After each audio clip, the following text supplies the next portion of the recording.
కాళేశ్వరం అవినీతిపై కాంగ్రెస్ ప్రభుత్వానికి చిత్తశుద్ధి ఉంటే రాష్ట్ర ముఖ్యమంత్రి సీబీఐ ఎంక్వైరీ కోరాలని అన్నారు. ఇక బీజేపీ జాతీయ ఉపాధ్యక్షురాలు డీకే అరుణ ఇక రేవంత్ సర్కార్ గత ప్రభుత్వ అవినీతి అక్రమాలపై సీబీఐ విచారణ ఎందుకు కోరడం లేదని ప్రశ్నించారు.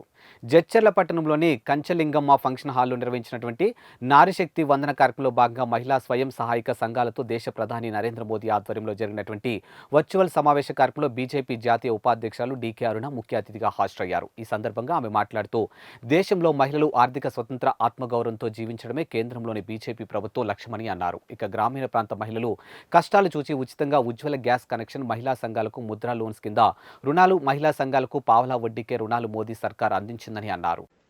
ఈ రోజు మన దేశంలో మన శ్రీరాముడు మన దేవుడికి మన యొక్క గుడే లేనటువంటి పరిస్థితిని ఈరోజు నరేంద్ర మోదీ గారు ఈరోజు శ్రీరాముని ప్రాణ ప్రతిష్ఠ చేసిందంటే ఈ దేశానికి మంచి రోజులు వచ్చినాయి. రామరాజ్యం రాబోతున్నది. కొత్త యుగం ప్రారంభమైంది. ఈ కొత్త యుగానికి మనమందరం కూడా భవిష్యత్తులో పెద్ద ఎత్తున ఈ యొక్క భవిష్యత్తులో మనమందరం కూడా బాధ్యులమైన ఈ దేశం నిర్మించడం మనందరం కూడా భాగస్వాములమే. కాబట్టి మనకందరికీ కూడా ఒక అదృష్టం కలిగింది.